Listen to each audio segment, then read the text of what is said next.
നമ്മുടെ നാട്ടിലെ ഉത്സവങ്ങളുടെ ഒരു കാലമാണ്.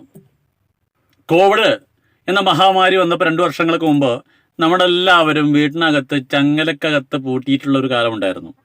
അതിൻ്റെ ശേഷം ഇപ്പോൾ നല്ല ഉത്സവ കാഴ്ചകളാണ്. ഇതുപോലെ മിഠായികളും ബലൂണുകളും വയ്യോര കച്ചവടങ്ങളൊക്കെ തന്നെയാണ് ഓരോ ഉത്സവങ്ങളെയും അതിൻ്റെ വരവറിയിച്ചുകൊണ്ട് ഇവരുടെ കച്ചവടങ്ങൾ തന്നെയാണ്.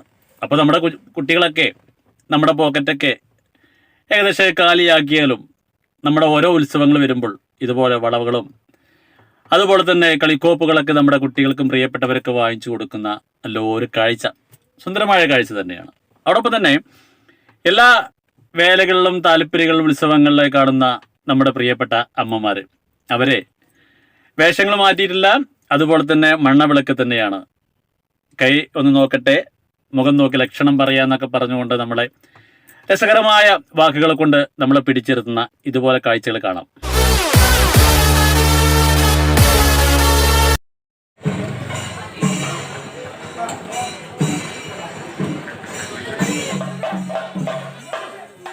ഉത്സവങ്ങളിൽ മറ്റൊരു കാഴ്ചയാണ് താലയെടുത്ത് വരുന്ന നമ്മുടെ പ്രിയപ്പെട്ട സഹോദരിമാരുടെ വേഷം.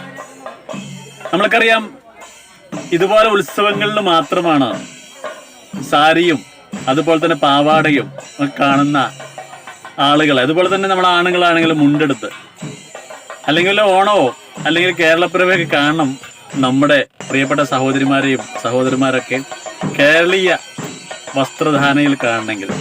ഇന്ന് ഈ ഉത്സവത്തിൽ കണ്ടപ്പോൾ എനിക്കൊരു കണ്ണിന് കുളിർമയുള്ള ഈ ഒരു കാഴ്ച. അതുപോലെ തന്നെ നമ്മുടെ ചെണ്ടമുട്ടുന്ന ആളുകൾ എത്രയോ വർഷങ്ങളായി ഇതേ വേഷമാണ്. ഇത് എന്നല്ല, നമ്മുടെ വിവിധ തരം ഉള്ള ഒരുപാട് ഉത്സവങ്ങൾ, നേർച്ചയാണെങ്കിലും പെരുന്നാളാണെങ്കിലും അതുപോലെ തന്നെ ഇതുപോലത്തെ വേലകളും ഉത്സവങ്ങളിലൊക്കെ ആണെങ്കിലും അതിൻ്റെതായിട്ടുള്ള വേഷങ്ങളുണ്ട്. ഇപ്പൊ കോൽക്കളി കളിക്കുകയാണെങ്കിൽ അതിനൊരു വേഷമുണ്ട്, മാർഗം കളിക്ക് മറ്റൊരു വേഷമുണ്ട്, പുലിക്കളി, അങ്ങനെ വിവിധ തരം കളിക്കും അതിൻ്റെതായിട്ടുള്ള വേഷങ്ങളുണ്ട്. അത് തന്നെയാണ് നമ്മളൊക്കെ മാറ്റിക്കൂട്ടുന്നത്.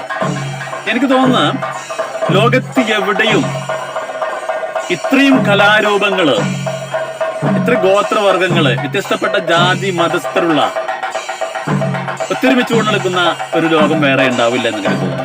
നമ്മുടെ പ്രിയപ്പെട്ട സഹോദരിമാരുടെ ഈ ഒരു തുള്ള്, 65-70 വയസ്സായ ഇവരുടെ ഒരു എനർജി ഉണ്ടല്ലോ, അതാ ചെണ്ട മുട്ടുമ്പോൾ അവർക്ക് കിട്ടുന്ന ഒരു എനർജിയാണ്. നമ്മൾ തന്നെ വെറുതെ തുള്ളാൻ പോകുന്നു.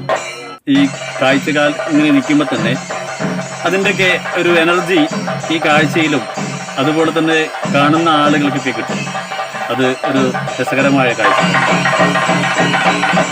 നമ്മളൊക്കെ ഇന്ത്യ രാജ്യത്ത് ജീവിച്ചതുകൊണ്ട് തന്നെയാണ് ഇന്ത്യക്കാരൻ എന്ന് പറയുമ്പോൾ അഭിമാനം ഇങ്ങനെ തന്നെയാണ്.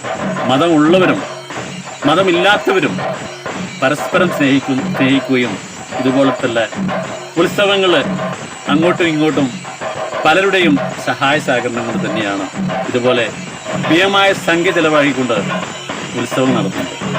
എൻ്റെ പ്രിയപ്പെട്ട സുഹൃത്തുക്കളുടെ എനിക്ക് തോന്നുന്നു ഇവിടെ ഈ 3-4 കുടുംബങ്ങൾ മാത്രമേ ഉള്ളൂ ഈ ഒരു കുടുംബക്ഷേത്രത്തിൻ്റെ ഉത്സവത്തിൽ. ഇവിടെ ജാതിയുള്ളവരും ജാതി ഇല്ലാത്തവരും മതം വ്യത്യസ്തപ്പെട്ട രാഷ്ട്രീയ പാർട്ടിക്കാർ, വ്യത്യസ്തപ്പെട്ട മതസ്ഥരുടെ എല്ലാവരുടെയും കൂട്ടായ്മയാണ്.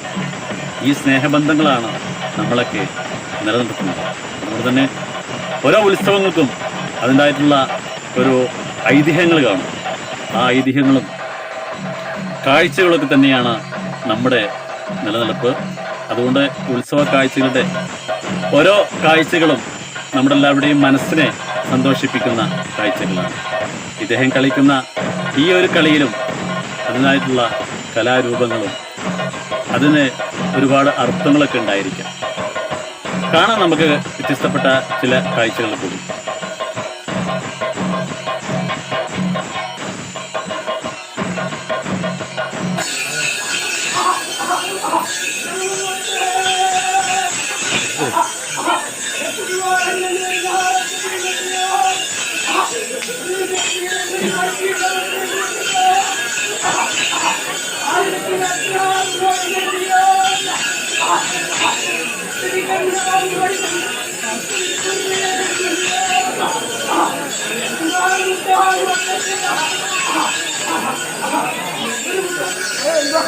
അതിന് കൂടാതെ മതിയാക്കി തരാം.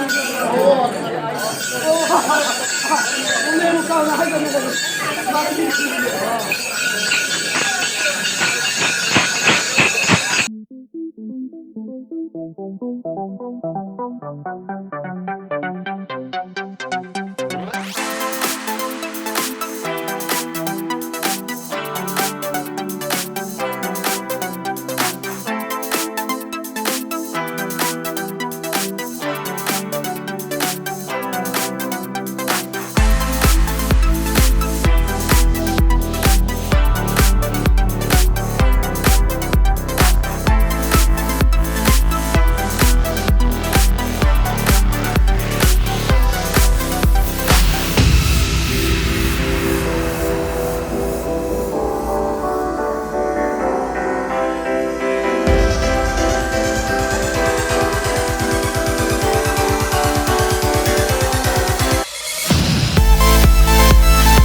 ഇങ്ങനെയൊക്കെയാണ് നമ്മുടെ നാട്.